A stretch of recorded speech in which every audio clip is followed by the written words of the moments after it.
How do you pronounce this word? Let's break down the different pronunciations. In British English in the UK, it's said as portals. Pour,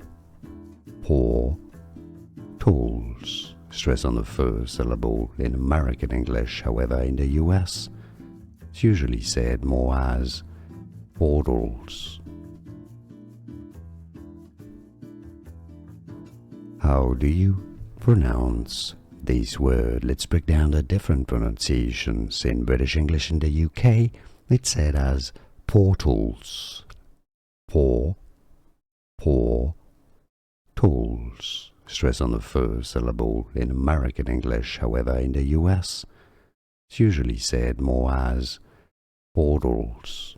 Here are more videos on how to pronounce more confusing words and names too many mispronounced. Like this video if you found it useful. I appreciate your support. I'll see you soon and thanks for watching.